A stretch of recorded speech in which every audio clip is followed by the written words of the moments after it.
विकसित भारत की संकल्प यात्रा के सारथी भारत के यशस्वी प्रधानमंत्री श्री नरेंद्र मोदी जी उत्तर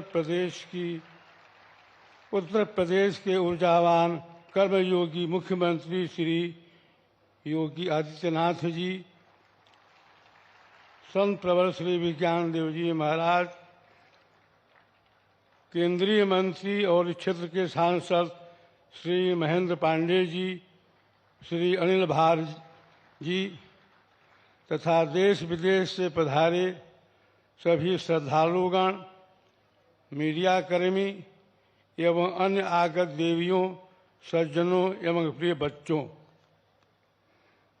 आज विहंगम योग संत समाज के इस 100वें स्थापना दिवस के पावन अवसर पर आयोजित इस शताब्दी समारंभ महोत्सव के मंच पर विश्व के सबसे अधिक लोकप्रिय नेता, भारत के यशस्वी प्रधानमंत्री सम्मान धनी श्री नरेंद्र दामोदर दास मोदी जी का स्वागत अभिनंदन करते हुए मुझे अपार हर्ष हो रहा है।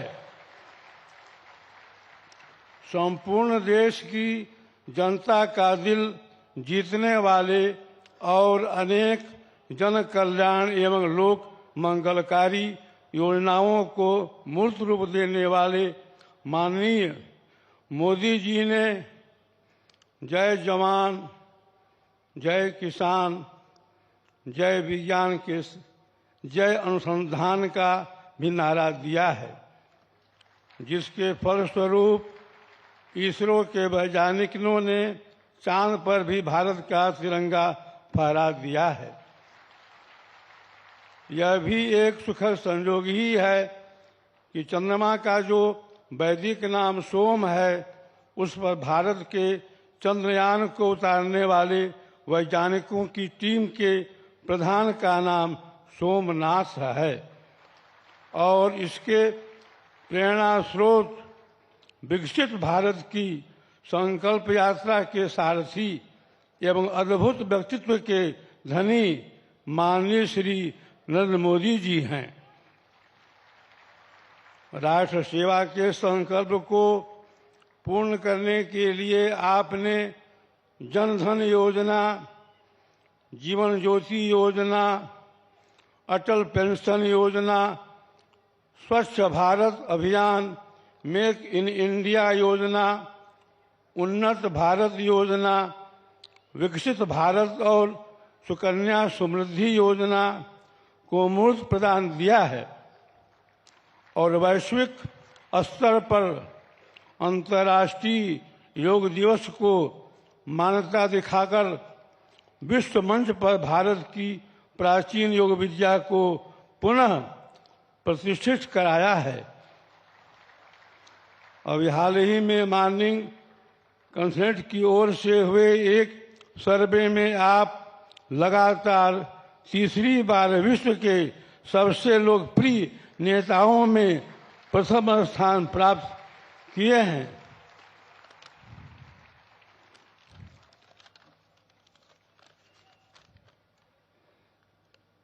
आपकी इस अपार सफलता से भारत के साथ साथ हम सभी भारतीयों का मस्तक भी गर्व से ऊंचा हुआ है। हमें यह कहते हुए प्रसन्नता हो रही है कि विहंगम योग संत समाज के 98वें वार्षिकोत्सव के अवसर पर 14 दिसंबर 2021 को इस स्वर वेद महामंदिर का आपने अवलोकन किया था और अपने प्रेरक उद्बोधन से हम सबका मार्गदर्शन भी किया था। सद्गुरु प्रभु की कृपा से आज वह पावन घड़ी हम सबके सामने खड़ी है, जब हम सब अपनी आँखों से आपके कर कमलों द्वारा इस महामंदिर के उद्घाटन का दृश्य भी देख रहे हैं। भारत की सांस्कृतिक राजधानी वाराणसी में निर्मित यह विश्व प्रसिद्ध स्वर वेद महामंदिर संपूर्ण मानवता के कल्याण के लिए एक अमी वरदान के रूप में अपनी अप्रतिम आध्यात्मिक आभा के साथ शोभायमान हो रहा है। श्रद्धेय, आपने उसी पावन अवसर पर अनेक उत्प्रेरक उद्बोधन में भी यह कहा था कि आज जो यहाँ एक आध्यात्मिक भूमि का निर्माण हो रहा है, मुझे उसके दर्शन का अवसर मिला है और जब यह पूर्ण हो जाएगा तो न सिर्फ काशी के लिए ही बल्कि हिंदुस्तान के लिए एक बहुत बड़ा नजराना बनेगा। आपकी वह तपोबुद्ध वाणी आज अक्षरशः साकार हो रही है। मैं आज संपूर्ण विहंगम योग परिवार की ओर से आपकी देशभक्ति से ओतप्रोत राजनैतिक इच्छा शक्ति के भीतर छिपी दिव्य आध्यात्मिक शक्ति के प्रति श्रद्धावान होते हुए आपका स्नेह सिक्त अशेष आशीष प्रदान करता हूँ। आप देश की सेवा में सदैव अग्रणी बनकर इसे विकसित भारत के रूप में विश्व के मानचित्र पर प्रतिष्ठित करने में पूर्ण रूप में सफल हों। आज अपने विशेष आध्यात्मिक मंडल से आपके प्रति बस यही मैं कहना चाहता हूँ कि देश विदेश में सर्वत्र आपकी यशस्वी भव विजयी भव के स्वस्ति सूक्त को साकार करते रहें और इसी प्रकार से देश का गौरव बढ़ाते रहें। इसके साथ ही मंचासीन उत्तर प्रदेश की मैं जिन्होंने इस देश को उत्तम प्रदेश बनाने में अपनी महत्वपूर्ण भूमिका निभाई है, इसी मंच पर विराजमान उत्तर प्रदेश के ऊर्जावान कर्मयोगी माननीय मुख्यमंत्री श्री योगी आदित्यनाथ जी का भी मैं तहे दिल से स्वागत और अभिनंदन करता हूँ। योगी ही उपयोगी होता है, यह मंच पर आत्मविज्ञान देव महाराज ने बहुत पहले ही घोषणा की है कि योगी ही उपयोगी होता है।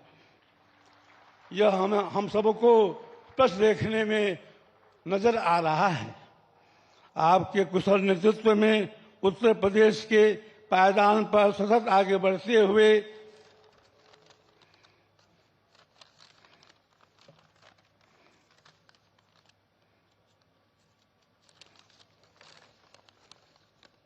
कीर्तिमान गढ़ता जा रहा है। आप संपूर्ण देश के विधि व्यवस्था के एक आदर्श व्याकरण बन गए हैं और अपने सद्व्यवहार और सत्याचरण से जनता के कंठहार भी बन गए हैं। इस विहंगम योग संस्थान को आपका प्रेरक मार्गदर्शन और आत्मीय आशीर्वाद सदैव मिलता रहा है। इसके लिए हम सभी आपके प्रति अपना हार्दिक आभार प्रकट करते हैं। इसी कड़ी में मंचस्थ माननीय अतिथि माननीय श्री महेंद्र नाथ पांडे जी, श्री अनिल राजभर जी का भी मैं संपूर्ण विहंगम योग संत समाज की ओर से स्वागत अभिनंदन करते हुए आयोजन की गरिमा बढ़ाने के लिए विशेष रूप से धन्यवाद देते हुए अपना हार्दिक आभार प्रकट करता हूँ और आशा करता हूँ भविष्य में इस संस्थान को आपका स्नेहिल मार्गदर्शन इसी तरह से मिलता रहेगा।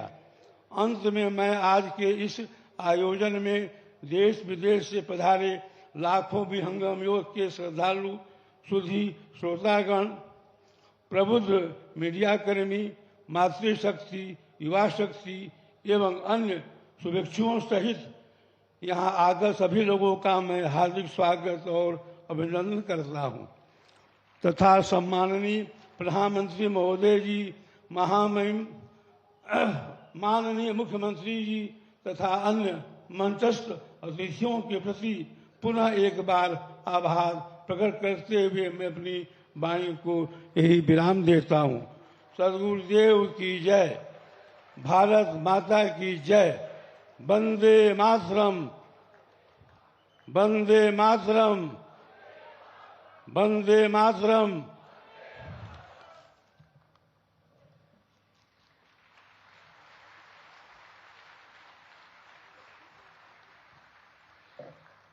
बहुत बहुत धन्यवाद श्रद्धेय आचार्य जी, आपके प्रेरणादायी उद्बोधन के लिए, आपके आशीर्वचनों के लिए। इस आध्यात्मिक कुंभ में मंच पर आसीन हैं उत्तर प्रदेश के मुख्यमंत्री माननीय श्री योगी आदित्यनाथ जी, जो स्वयं भी योगी हैं और पूरी दृढ़ इच्छा शक्ति के साथ माननीय प्रधानमंत्री महोदय के मार्गदर्शन में विकसित भारत के निर्माण के संकल्प की सिद्धि के लिए पूरी प्रतिबद्धता के साथ कार्य कर रहे हैं। मैं बहुत ही आदर के साथ माननीय मुख्यमंत्री महोदय से अनुरोध करूंगी कि आज के इस अवसर पर अपने विचार प्रकट करने की कृपा करें।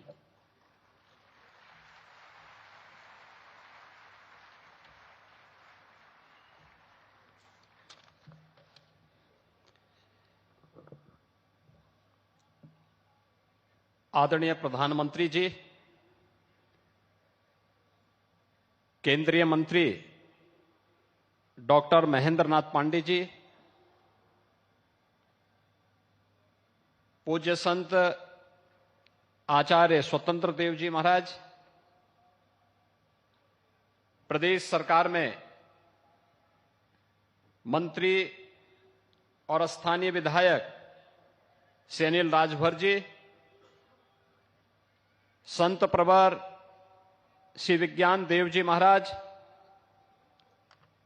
देश और दुनिया से आए हुए लाखों की संख्या में सभी उपस्थित श्रद्धालुजन और उपस्थित भाइयों और बहनों, स्वर वेद महामंदिर धाम के आज लोकार्पण का कार्यक्रम काशी के लोकप्रिय सांसद और देश के यशस्वी प्रधानमंत्री आदरणीय श्री नरेंद्र मोदी जी के कर कमलों से भी संपन्न हुआ है। इस अवसर पर काशीवासियों की ओर से, प्रदेशवासियों की ओर से और स्वर वेद महामंदिर धाम परिवार के से जुड़े हुए सभी श्रद्धालुजनों की ओर से मैं आदरणीय प्रधानमंत्री जी का हृदय से स्वागत करता हूं, अभिनंदन करता हूं।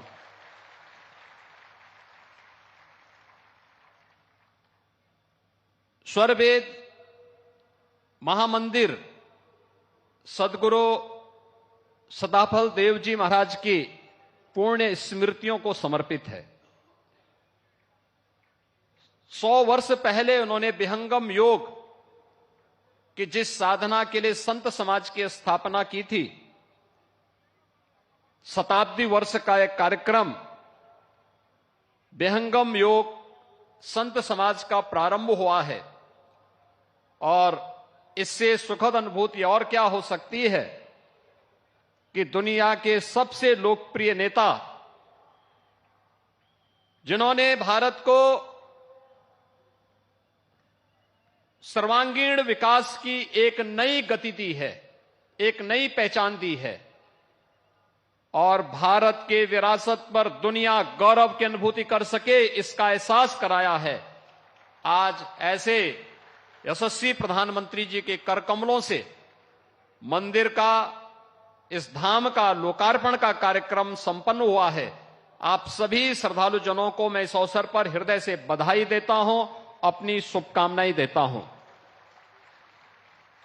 भाइयों बहनों, हम सबका सौभाग्य है जब एक संत की साधना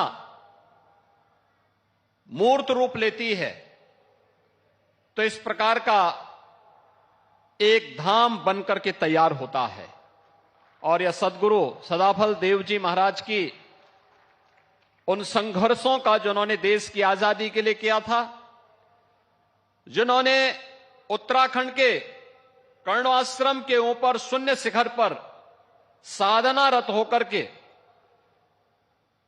आध्यात्मिक जगत की अनुभूतियों के माध्यम से भारत की आध्यात्मिक ज्ञान की परंपरा को, वेद और उपनिषदों के उस परंपरा को बहुत सरल और सहज भाषा में अपने अनुयायियों और भक्तों के लिए स्वर वेद के माध्यम से प्रस्तुत किया। आज उसका एक मूर्त रूप हम सबके सामने यहां पर देखने को मिल रहा है। हम आज नए भारत की अनुभूति कर रहे हैं। भाइयों बहनों, ये नया भारत, जो नया भारत आज आदरणीय प्रधानमंत्री जी के नेतृत्व में दुनिया का मार्गदर्शन कर रहा है, अपनी विरासत पर गौरव की अनुभूति कर रहा है। काशी में, काशी विश्वनाथ धाम में पिछले 1 वर्ष के अंदर 13 करोड़ से अधिक श्रद्धालुओं का आना, देश और दुनिया के श्रद्धालुओं और अनुयायियों का आना,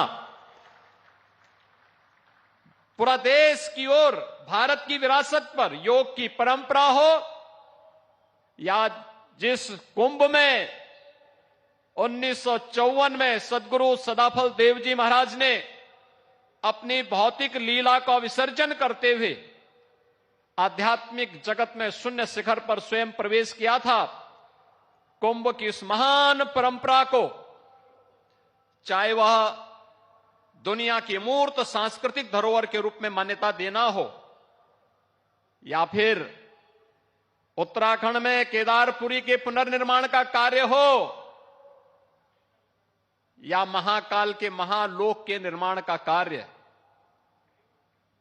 भाइयों बहनों, 500 वर्षों का इंतजार करते हुए अयोध्या में भगवान श्री राम के भव्य मंदिर के निर्माण का कार्य हो, हर भारतवासी का मन अपनी विरासत पर गौरव की अनुभूति करता हुआ दिखाई देता है।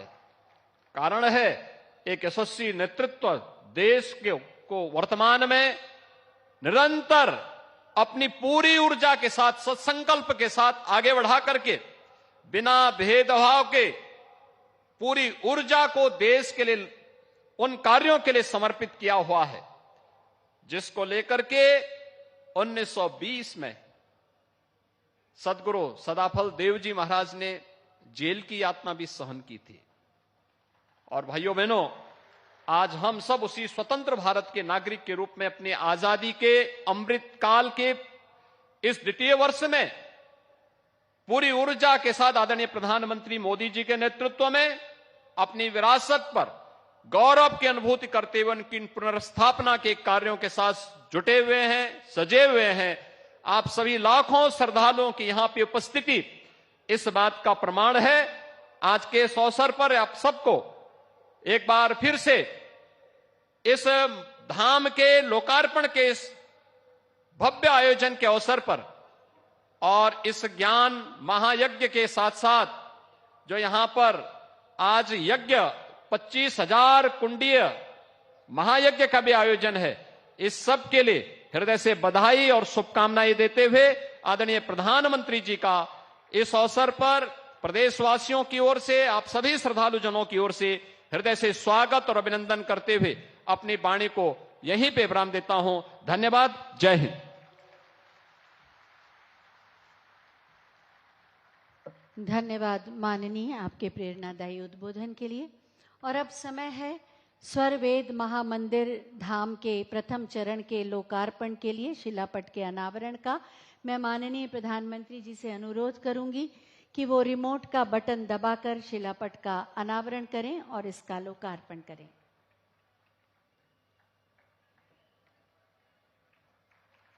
शिलापट का अनावरण हो रहा है। लोकार्पण संपन्न हुआ स्वरवेद महामंदिर धाम के प्रथम चरण का। बहुत बहुत धन्यवाद माननीय आपका, काशी को एक और उपहार देने के लिए।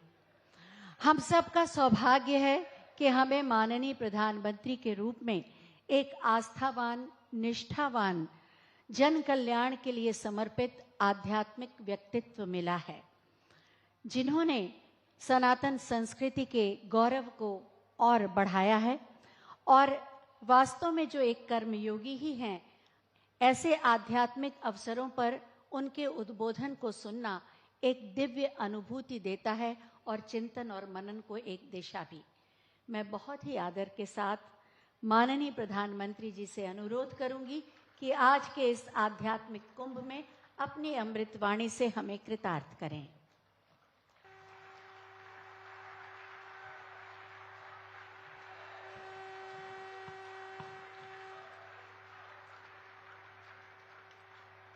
श्री सद्गुरु चरण कमलेभ्यो नमः। उत्तर प्रदेश के मुख्यमंत्री योगी आदित्यनाथ जी, केंद्रीय मंत्रिमंडल के मेरे साथी महेंद्र नाथ पांडे जी, उत्तर प्रदेश सरकार के मंत्री भाई अनिल जी, सदगुरु आचार्य पूज्य श्री स्वतंत्र देव जी महाराज, पूज्य श्री विज्ञान देव जी महाराज, अन्य महानुभाव, देश भर से पधारे सभी श्रद्धालुगण और मेरे परिवारजनों, काशी प्रवास का आज मेरा ये दूसरा दिवस है। हमेशा की तरह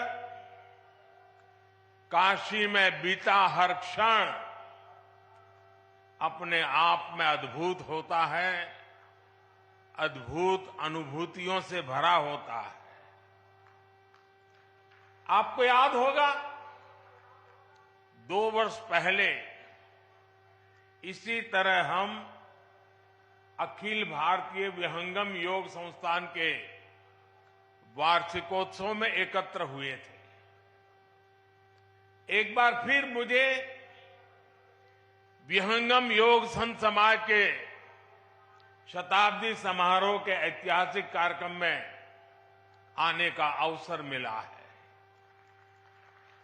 विहंगम योग साधना की ये यात्रा 100 वर्षों की अपनी अविस्मरणीय यात्रा पूरी की है। महर्षि सदाफल देव जी ने पिछली सदी में ज्ञान और योग की दिव्य ज्योति प्रज्वलित की थी। इन 100 वर्षों की यात्रा में इस दिव्य ज्योति ने देश दुनिया के लाखों करोड़ों लोगों के जीवन को परिवर्तित किया है।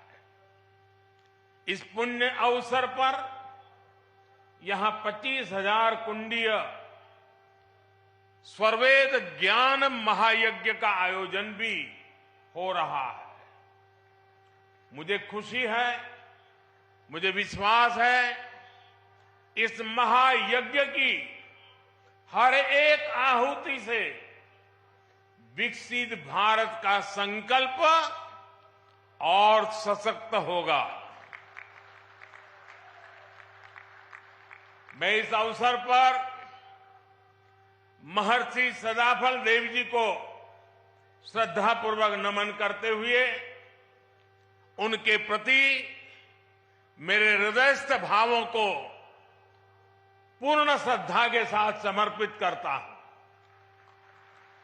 मैं उनकी गुरु परंपरा को अनवरत आगे बढ़ाने वाले सभी संतों को भी प्रणाम करता हूं। मेरे परिवारजनों, आप संतों के सानिध्य में काशी के लोगों ने मिलकर विकास और नवनिर्माण के कितने ही नए कीर्तिमान गढ़े हैं। सरकार, समाज और संतगण सब साथ मिलकर काशी के कायाकल्प के लिए कार्य कर रहे हैं। आज स्वरवेद मंदिर बनकर तैयार होना इसी ईश्वरीय प्रेरणा का उदाहरण है।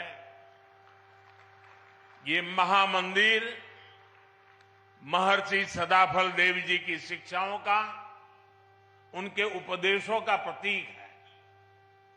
इस मंदिर की दिव्यता जितना आकर्षित करती है, इसकी भव्यता हमें उतना ही अचंभित भी करती है। इसलिए मंदिर का भ्रमण करते हुए मैं खुद भी मंत्र मुग्ध हो गया था। स्वरवेद मंदिर भारत के सामाजिक और आध्यात्मिक सामर्थ्य का एक आधुनिक प्रतीक है। मैं देख रहा था इसकी दीवारों पर स्वरवेद को बड़ी सुंदरता के साथ अंकित भी किया गया है।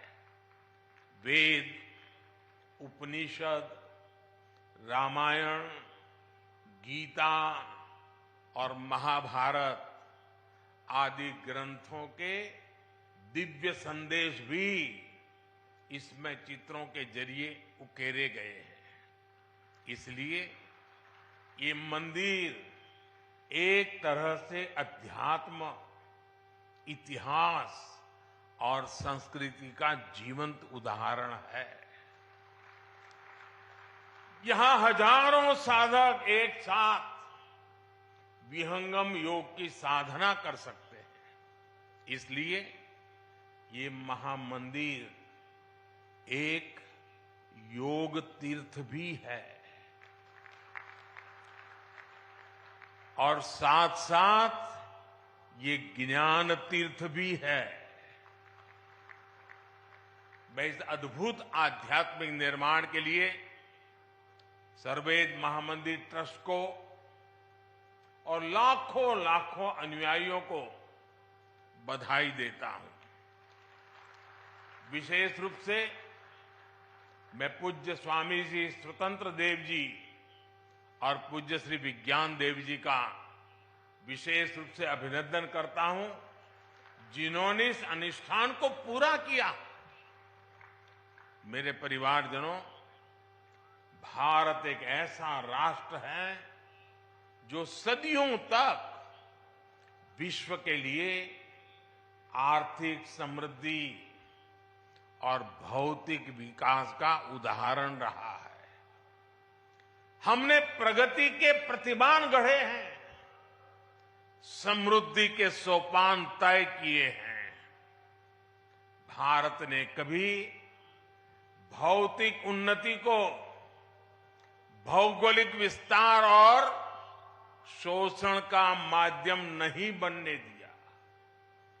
भौतिक प्रगति के लिए भी हमने आध्यात्मिक और मानवीय प्रतीकों की रचना की। हमने काशी जैसे जीवंत सांस्कृतिक केंद्रों का आशीर्वाद लिया। हमने कोणार्क जैसे मंदिर बनाए। हमने सारनाथ और गया में प्रेरणादायी स्तूपों का निर्माण किया। हमारे यहां नालंदा और तक्षशिला जैसे विश्वविद्यालयों की स्थापना की गई। इसलिए भारत की इन आध्यात्मिक संरचनाओं के इर्द गिर्द ही हमारी शिल्प और कला ने अकल्पनीय ऊंचाइयों को छुआ। यहां से ज्ञान और अनुसंधान के नए मार्ग खुले। उद्यमों और उद्योगों से जुड़ी असीम संभावनाओं का जन्म हुआ। आस्था के साथ साथ योग जैसे विज्ञान फले फूले और यहीं से पूरे विश्व के लिए मानवीय मूल्यों की अविरल धाराएं भी बही। भाइयों और बहनों, गुलामी के कालखंड में जिन अत्याचारियों ने भारत को कमजोर करने का प्रयास किया, उन्होंने सबसे पहले हमारे प्रतीकों को ही निशाना बनाया था। आजादी के बाद इन सांस्कृतिक प्रतीकों का पुनर्निर्माण आवश्यक था। अगर हम अपनी सांस्कृतिक पहचान को सम्मान देते तो देश के भीतर एकजुटता और आत्मसम्मान का भाव मजबूत होता। लेकिन दुर्भाग्य से ऐसा हुआ नहीं। आजादी के बाद सोमनाथ मंदिर के पुनर्निर्माण तक का विरोध किया गया था और ये सोच दशकों तक देश पर हावी रही। इसका नतीजा ये हुआ कि देश हीन भावना के गर्त में चला गया, अपनी विरासत पर गर्व करना भूल गया। लेकिन भाई और बहनों, आजादी के 7 दशक बाद आज समय का चक्र एक बार फिर घुमा है।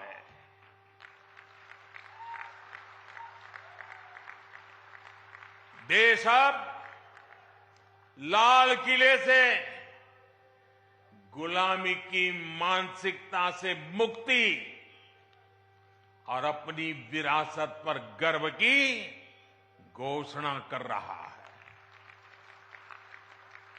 जो काम सोमनाथ से शुरू हुआ था, वो अब एक अभियान बन गया है।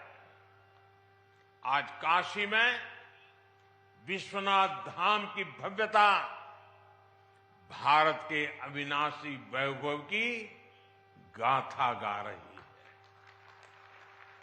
आज महाकाल महालोक हमारी अमरता का प्रमाण दे रहा है। आज केदारनाथ धाम भी विकास की नई ऊंचाइयों को छू रहा है। बुद्ध सर्किट का विकास करके भारत एक बार फिर दुनिया को बुद्ध की तपोभूमि पर आमंत्रित कर रहा है। देश में राम सर्किट के विकास के लिए भी तेजी से काम हो रहा है और अगले कुछ सप्ताह में अयोध्या में राम मंदिर का निर्माण भी पूरा होने जा रहा है। साथियों, हम समग्र विकास की ओर कदम तभी बढ़ा पाते हैं जब देश अपनी सामाजिक सच्चाइयों और सांस्कृतिक पहचान का समावेश करता है। इसलिए आज हमारे तीर्थों का विकास भी हो रहा है और भारत आधुनिक इंफ्रास्ट्रक्चर में नए रिकॉर्ड भी बना रहा है। आज देश में विकास की रफ्तार क्या है, इसकी झलक आपको अकेला बनारस ही दिखा देता है। काशी विश्वनाथ धाम ये परिसर का निर्माण हुए पिछले सप्ताह ही 2 साल पूरे हुए हैं। इसके बाद से बनारस में रोजगार और व्यापार कारोबार एक नई तेजी पकड़ चुका है। पहले एयरपोर्ट पर पहुंचते ही चिंता होने लगती थी कि शहर तक कैसे पहुंचेंगे। टूटी सड़कें, हर और अव्यवस्था, यही बनारस की पहचान थी। लेकिन अब बनारस का मतलब है विकास। अब बनारस का मतलब है आस्था के साथ आधुनिक सुविधाएं। अब बनारस का मतलब है स्वच्छता और बदलाव। बनारस आज विकास के अद्वितीय पथ पर अग्रसर है। वाराणसी में कनेक्टिविटी बढ़ाने के लिए पिछले लगभग 9 सालों में ऐतिहासिक कार्य हुए।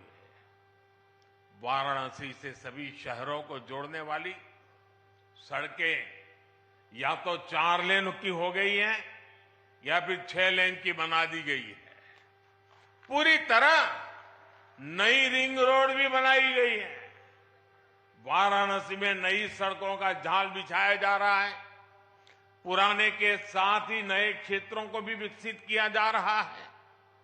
बनारस में रेलवे स्टेशनों का विकास हो, बनारस से नई नई ट्रेनों की शुरुआत हो, डेडिकेटेड फ्रेट कॉरिडोर का काम हो, एयरपोर्ट पर सुविधाओं का विस्तार हो, गंगा जी पर घाटों का पुनर्निर्माण हो, गंगा में क्रूज चलाना हो, बनारस में आधुनिक अस्पतालों का निर्माण हो, नई और आधुनिक डेयरी की स्थापना हो, गंगा किनारे किसानों को प्राकृतिक खेती के लिए मदद हो। हमारी सरकार यहां के विकास में कोई कोर कसर बाकी नहीं छोड़ रही। बनारस के युवाओं के कौशल विकास के लिए यहां ट्रेनिंग संस्थान भी खोले गए। सांसद रोजगार मेले के माध्यम से भी हजारों युवाओं को रोजगार मिला है। भाइयों और बहनों, इस आधुनिक विकास का जिक्र मैं यहां इसलिए कर रहा हूं क्योंकि हमारी आध्यात्मिक यात्राओं में सबसे बड़ी परेशानी इंफ्रास्ट्रक्चर के अभाव की भी होती है। जैसे कि बनारस आने वाले यात्री शहर से बाहर बने ईश्वर मंदिर में जरूर जाना चाहेंगे, लेकिन अगर उनके लिए आज जैसी सड़कें न होती तो चाहकर भी अपनी इच्छा पूरी नहीं कर सकते थे। लेकिन अब स्वर्वेद मंदिर बनारस आने वाले श्रद्धालुओं के लिए एक प्रमुख स्थान बनकर उभरेगा। इससे आसपास के सभी गांवों में व्यवसाय और रोजगार के अवसर बनेंगे, लोगों की उन्नति के रास्ते खुलेंगे। मेरे परिवारजनों, विहंगम योग संस्थान जितने हमारे आत्मिक कल्याण के लिए समर्पित है, उतना ही समाज की सेवा के लिए भी सक्रिय रहा। यही सदाफल देव जी जैसे महर्षि की परंपरा भी है। सदाफल देव जी योगनिष्ठ संत होने के साथ ही आजादी की लड़ाई लड़ने वाले स्वतंत्रता संग्राम सेनानी भी थे।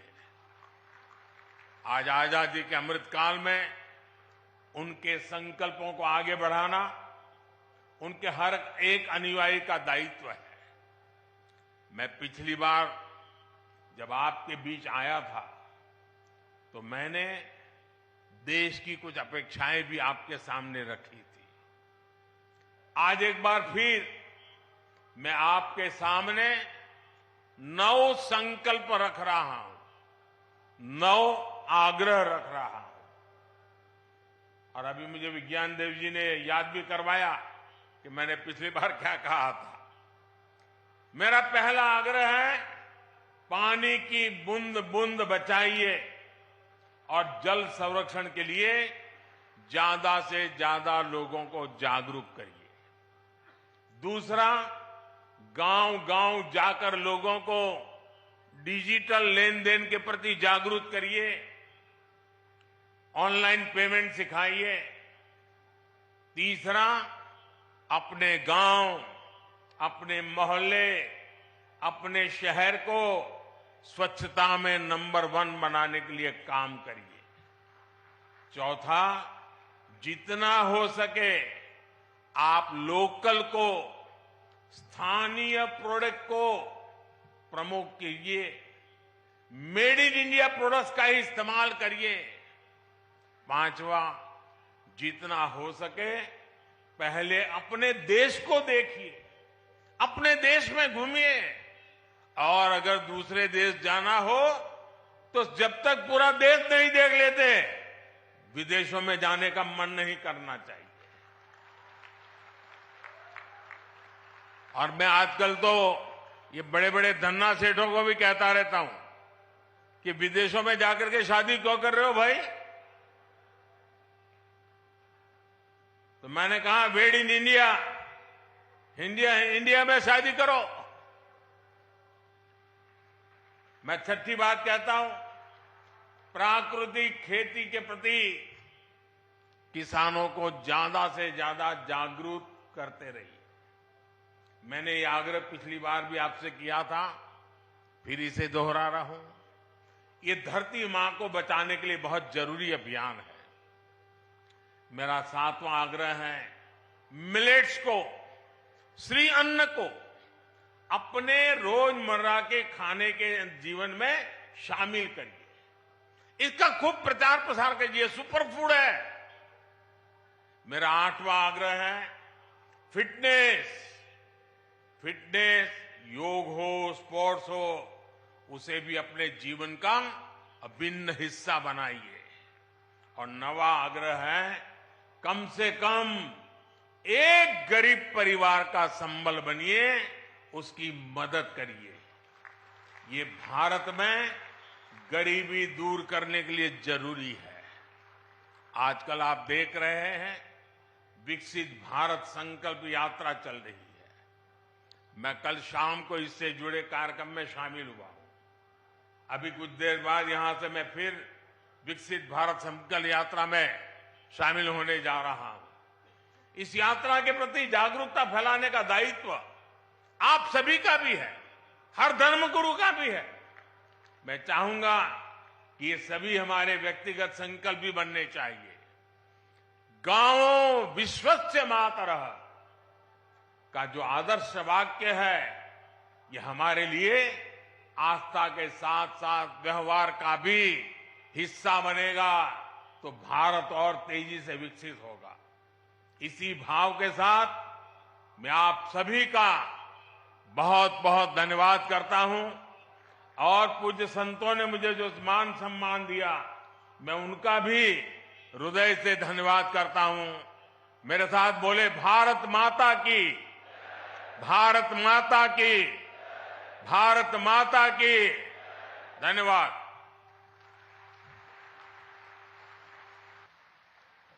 बहुत बहुत धन्यवाद माननीय, आपके प्रेरणादायी उद्बोधन के लिए। आपने जो आग्रह किए, निश्चित रूप से वो विकसित राष्ट्र के निर्माण में योगदान देंगे।